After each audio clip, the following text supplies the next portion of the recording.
Saviez-vous qu'on pouvait être écolo et travailler pour l'armée française? En fait, saviez-vous qu'on pouvait travailler pour l'armée française parce qu'on était écolo? Du moins, c'était mon cas il y a quelques années quand j'ai démarré ma carrière en tant que prospectiviste en risque climatique. En fait, mon boulot, c'était de comprendre pour le ministère des Armées comment le changement du climat allait accroître le risque d'émergence de conflits, a fortiori dans les zones qui intéressaient l'armée française, c'est-à-dire en Afrique. Mais un boulot qui m'a poussé à, au quotidien, mettre mon nez dans des rapports scientifiques très pointus sur le changement climatique. Alors ça, c'est le bon côté de la médaille, hein, c'est que vous devenez très vite écolucide, vous êtes bien au courant de ce qui se passe. Le revers de la médaille, c'est que les nouvelles ne sont pas forcément très bonnes, et le risque, c'est de basculer dans l'éco-anxiété. Alors, personnellement, pour ma santé mentale, j'ai très vite compris qu'il allait falloir que je mette ma pierre à l'édifice des solutions pour reconnecter avec mon optimisme. Quelque part, j'ai mis à profit ma capacité à rentrer dans de nombreux travaux scientifiques en parallèle, dans de nombreux papiers universitaires, et en tirer les connexions. Et j'ai mis à profit cette capacité-là pour répondre à une question, qui est à quel point les plantes, les animaux et les micro-organismes, les champignons, peuvent nous aider à répondre à la menace climatique. Comment les animaux, les plantes, les champignons peuvent nous aider à refroidir la température, à absorber un maximum de CO2. Moi, depuis tout petit, je suis passionné par les bestioles et leurs interactions avec l'écosystème. Comme beaucoup de petits Normands qui ont grandi sur la côte, une de mes passions, c'était de prendre mon épuisette et puis à marée basse, d'aller pêcher dans les petites mares laissées par la mer. Et je me souviens qu'à l'époque, ces petites mares, elles grouillaient de vie. On y trouvait des crabes, des gobies, des bébés sols, même des crevettes. Et puis, depuis une vingtaine d'années, dans ces petites mares, on ne trouve plus grand-chose. Du côté de ma grand-mère, elle est d'origine piémontaise, dans les montagnes d'Italie. Eh bien, pareil, quand j'étais petit, je me souviens de la profusion de têtards, de libellules, de truites, de couleuvres même qui vivaient sur le torrent. Et puis, de la même manière, depuis une vingtaine d'années, il n'y a plus grand-chose. Si ce n'est que, depuis 2-3 ans, moi, à mon échelle, mais aussi certains papiers scientifiques l'attestent, mais j'observe un timide retour de la vie, du moins pour certaines espèces dans ces milieux-là. Et ce que je veux vous dire avec ça, c'est que le vivant n'est pas modélisable. On ne peut pas calculer comment la biodiversité va s'effondrer dans les prochaines années, et parfois elle s'effondre plus vite que prévu, mais on ne peut pas non plus calculer comment la biodiversité va réapparaître, comment les animaux vont revenir. Et ça, que la biodiversité ne soit pas modélisable, c'est aussi gage d'optimisme.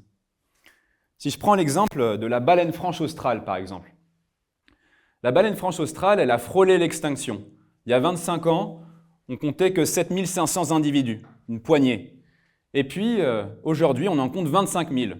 C'est une bonne reprise de population, fois 3,5 en 25 ans, c'est pas mal. Pour moi, ça a été vachement, waouh, soulagement. D'autant que cette baleine-là, elle a un rôle clé pour le climat. Pourquoi? Eh bien, pour comprendre cela, il faut comprendre un petit peu comment ça se passe au niveau des pôles. Donc, dans les pôles, vous avez le champ magnétique terrestre qui concentre beaucoup d'énergie et qui concentre aussi l'énergie qui vient du plasma solaire. Et c'est pour ça que vous avez des aurores boréales. L'aurore boréale, ou australe dans l'hémisphère sud, elle prend ses couleurs parce qu'elle concentre beaucoup d'énergie et qu'elle réussit à craquer notamment des atomes de diazote. Vous savez, l'air est majoritairement constitué de diazote, et donc les aurores boréales vont réussir à casser ces atomes et faire en sorte qu'ils tombent dans l'eau qui est en dessous. Or, l'azote, c'est essentiel pour le vivant. Vous savez, il y a des engrais qui sont des engrais azotés pour faire pousser les plantes. À chaque fois que vous devez produire des protéines, vous avez besoin d'atomes d'azote. Donc sur les pôles, vous avez une eau qui est chargée en azote. Et puis vous avez une eau qui est chargée en CO2 aussi, puisque l'eau froide, elle absorbe beaucoup mieux le CO2 que l'eau plus chaude. Or le CO2, il y a du carbone dedans, et le carbone, vous en avez besoin pour construire votre organisme aussi.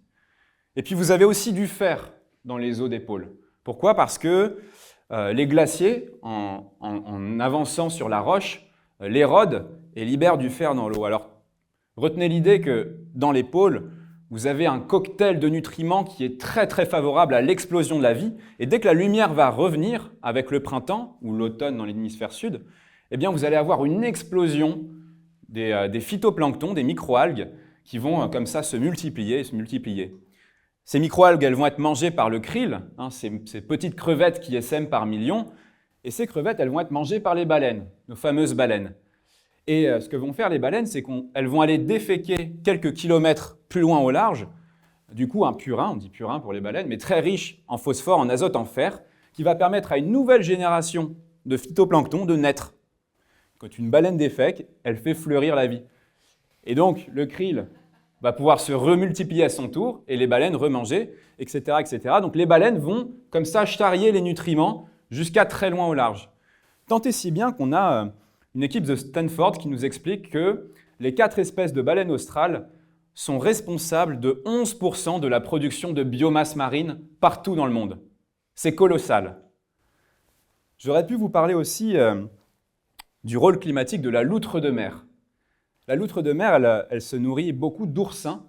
Et dans les eaux du Pacifique Nord, quand il y a trop d'oursins, il y a un gros problème qui est que ces oursins vont s'attaquer aux grandes forêts d'algues par la racine, comme ça, et du coup empêcher ces algues de croître et donc de capturer du carbone.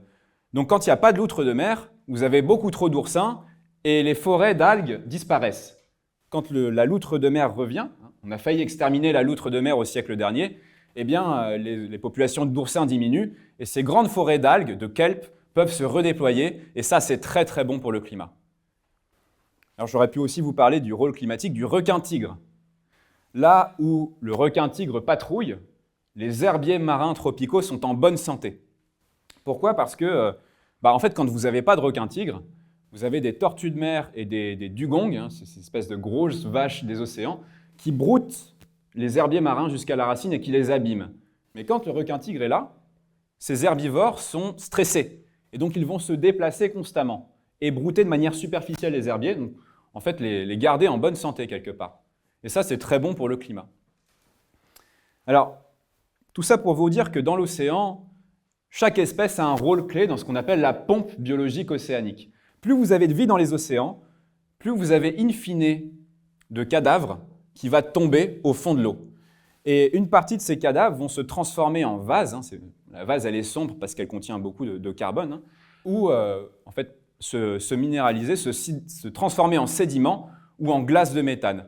Mais en gros, retenez l'idée que les océans, ça produit la moitié de la biomasse produite sur Terre chaque année, et qu'environ 2% de cette biomasse va finir par sédimenter au fond des océans. Et ça, quelque part, c'est du carbone qui sort du cycle, qui ne retournera pas dans l'atmosphère. Donc plus vous avez de vie dans les océans, mieux c'est pour le climat. Quand vous arrêtez la pêche industrielle qui dévaste nos océans, vous faites du bien au climat. Alors, je vous ai parlé du puits naturel océan parce que c'est le moins connu. Évidemment, si je vous dis puits naturel de carbone, vous allez penser aux forêts. Vous avez bien raison. Donc moi, ce que j'ai fait, c'est que j'ai compilé des centaines de travaux scientifiques de chercheurs qui s'intéressaient aux différents puits naturels de carbone. Et puis j'ai essayé de comprendre quel était le potentiel total de ces puits naturels de carbone et comment est-ce qu'ils pouvaient nous sortir de la panasse en matière de climat. Et pour en revenir sur nos forêts, eh bien oui, la dégradation et la déforestation chaque année, c'est 20% de nos émissions. Mais si jamais on était capable de reforester sur la surface maximale que les arbres peuvent recoloniser sans entrer en compétition avec notre agriculture, eh bien on pourrait absorber en plus chaque année à peu près l'équivalent de 20% de nos émissions. Et c'est énorme. De la même manière, l'agriculture, elle émet 10% de nos émissions chaque année. Quand vous labourez, quand vous mettez des engrais sur vos sols, vous minéralisez la matière organique, vous permettez à des petites bactéries de se développer et d'envoyer du CO2 dans l'atmosphère. Mais si jamais on passait intégralement à l'agroécologie, c'est-à-dire qu'on faisait de l'agriculture sous couvert végétal, qu'on replantait des haies, des arbres dans nos champs, etc., qu'on faisait de l'élevage extensif, eh bien non seulement l'agriculture n'émettrait pas 10%, mais elle pourrait stocker dans les sols chaque année l'équivalent d'à peu près 10% de nos émissions. Donc là, rien que les forêts et l'agroécologie, on pourrait absorber en plus l'équivalent de 30% de nos émissions chaque année. Donc c'est énorme. J'aurais pu vous parler aussi des zones humides, autres grands puits naturels de carbone un peu moins connus. Les zones humides, c'est les marécages, les tourbières, les deltas. c'est 3% des terres émergées, donc ça, c'est pas beaucoup d'espace, et pourtant, ça concentre 30% de tout le carbone qu'il y a dans les sols. Alors pourquoi? Eh bien, pour une raison très simple, qui est que dans les zones humides, vous avez des plantes qui poussent et qui meurent et qui tombent dans une eau qui est relativement stagnante. Pensez au marécage. Et une eau qui est stagnante, c'est une eau qui est pauvre en oxygène. Et quand vous avez peu d'oxygène, vous avez peu de petites bactéries qui vont retransformer votre matière organique en CO2. Et puis, autre grand puits naturel de carbone encore moins connu sont les prairies. On a une équipe de l'université de Yale aux États-Unis qui a démontré qu'en réintroduisant le bison sur ne serait-ce que 10% de sa surface d'origine, eh bien, on pouvait stocker dans les sols l'équivalent d'1,5% de nos émissions chaque année. Donc c'est beaucoup. Pourquoi? Parce que, en fait, le bison, il a deux facultés. La première, c'est qu'il se déplace constamment. Donc il broute l'herbe de manière superficielle et il stimule du coup la croissance de l'herbe en la stressant, et notamment la croissance des racines de l'herbe. Mais la deuxième propriété de notre ami le bison, c'est que pour passer l'hiver, il se fait une grosse fourrure qu'il doit enlever pour ne pas suffoquer pendant le printemps et l'été. Donc au printemps, le sol il est meuble avec le dégel, et le bison il va se rouler très fortement par terre pour enlever son excédent de fourrure.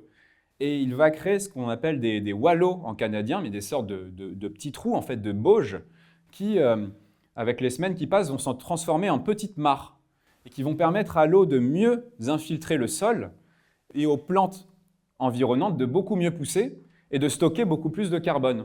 Bon, retenez l'idée que si on fait le calcul, si on fait la somme du potentiel maximal de tous nos puits naturels de carbone, eh bien, on pourrait capturer au bas mot chaque année l'équivalent de 40% de nos émissions. Donc c'est énorme. Je dis 40%, vous voyez bien qu'il y a un 60% à côté. Ça, c'est le fait qu'on brûle du gaz, du charbon, du pétrole. Donc vous voyez que l'absolue priorité, c'est de faire la transition énergétique, c'est de faire la sobriété, l'efficacité et les énergies bas carbone. Mais si on fait ça de manière très sérieuse, qu'on fait notre transition énergétique à fond, comme on devrait le faire, eh bien vous voyez bien que ces 40% de puits naturels de carbone pourraient devenir 60, 80, 100, voire pourquoi pas même 110% de nos émissions chaque année. En gros, les puits naturels de carbone pourraient nous aider quelque part à refroidir un petit peu l'atmosphère pour qu'on revienne dans des zones stables et non risquées sur le plan climatique. Puis l'autre gros avantage, c'est que en plus de ces 40% de carbone en moins, vous avez réglé en partie le problème de la biodiversité. Puisque vous avez bien compris que ma logique, c'est le plus vous avez de biodiversité, le plus vos puits de carbone sont en bonne santé et absorbent du CO2. Et quand vous réintroduisez de la biodiversité, notamment dans les sols, des petites bébêtes qui vont faire des galeries, etc., des insectes, eh bien vous permettez à l'eau de beaucoup mieux s'infiltrer dans les sols. Donc, vous réglez aussi en bonne partie le problème de l'eau. Vos sols, ils sont capables de stocker beaucoup plus d'eau, donc de mieux résister aux sécheresses, aux inondations. Et ça, c'est aussi des coûts de catastrophes climatiques en moins. Alors c'est ça, le géomimétisme. Ça a beaucoup d'avantages. Le géomimétisme, c'est un néologisme, c'est une contraction entre biomimétisme, c'est le fait de s'inspirer du vivant, et géo, le climat, la terre. Géomimétisme. Alors, en plus de tous les avantages que je vous ai cités, le géomimétisme, il coûte pas cher du tout. C'est entre 0 et 10 $ de la tonne de CO2 absorbée. 0, c'est quand vous laissez la nature faire elle-même, c'est ce qu'on appelle la régénération naturelle. Ça marche très bien dans les forêts tropicales, par exemple. Quand vous avez déforesté une parcelle et que vous voulez laisser la forêt revenir, vous n'avez rien à faire, vous laissez les oiseaux, les animaux rediffuser les graines, etc. Ça ne vous coûte rien. C'est plutôt 10 $ quand, typiquement, vous êtes en France. Il faut que vous plantiez des arbres agroforestiers sur vos parcelles, il faut les entretenir, ça coûte un petit peu. Mais c'est rien comparé aux 300 $ de la tonne de CO2 que vous payez quand vous voulez les capturer avec des grosses machines, des gros aspirateurs à CO2. Ça, c'est ce qu'on appelle la géo-ingénierie du carbone. Donc, c'est pas cher, et en plus, ça épargne beaucoup de coûts à la société. Quand vous faites du géomimétisme, vous créez beaucoup de services écosystémiques. Vous purifiez l'air grâce aux végétaux, les plantes sont en meilleure santé, les gens qui les mangent aussi, puisque vous êtes en agroécologie. Donc ça, c'est beaucoup de coûts sanitaires en moins. C'est des coûts de catastrophes naturelles, de catastrophes météorologiques en moins, puisque vous avez adapté votre territoire au changement climatique, notamment grâce au sol. Donc vous allez me dire, oui, mais si c'est aussi génial que ça, pourquoi est-ce que nos gouvernements ne se précipitent pas pour faire du géomimétisme à tout bout de champ? Eh bien, pour de multiples raisons, certaines sont structurelles. Quand vous êtes une banque ou un fonds d'investissement, en fait, vous avez un tableur Excel, vous devez dire combien un projet vous coûte, combien ça vous rapporte, et ça, vous comprenez bien que le vivant, vous ne pouvez pas le faire rentrer dans ces cases-là. Il n'y a pas un ROI de la forêt, etc. Premier problème structurel. Et puis, je pense qu'il y a un problème peut-être d'un ordre un peu plus intime. Je vous ai dit au début de cette intervention que le vivant n'était pas modélisable. On ne peut pas calculer comment la biodiversité va se redéployer ou disparaître. Et ça, pour beaucoup de gens, ça fait peur. On est dans un système qui encourage la pensée obsessionnelle, c'est-à-dire le fait de vouloir toujours tout contrôler et le fait de se sentir en danger dès qu'on ne peut pas calculer qu'est-ce qu'une action va donner. Vous avez beaucoup de gens qui préfèrent avoir un champ bien propre, sans arbres, avoir des villes bien aseptisées, avoir un gros aspirateur à CO2 avec un joli compteur devant. Ça, c'est cadré, c'est clair, on a l'impression de pouvoir dominer Mère Nature avec nos machines, on est rassuré. On n'est pas dans la perte de contrôle qui est assimilée à une peur profonde, une peur panique de mourir certainement. Donc vous comprenez bien qu'on a deux visions du monde quelque part qui s'affrontent. Celle de la géo-ingénierie, le fantasme de contrôler son environnement avec des machines, donc de se rassurer inconsciemment, et le géomimétisme. Le géomimétisme, c'est faire confiance à l'intelligence du vivant. C'est tout faire pour que la biodiversité se redéploie pour le plus grand bénéfice du climat et accepter que vous ne puissiez pas en calculer les résultats. Le géomimétisme, quelque part, c'est aussi lâcher prise. Et quand on refait confiance à l'intelligence du vivant, quelque part, on renoue aussi avec sa part d'humilité en tant qu'être humain. Voilà, je vous remercie.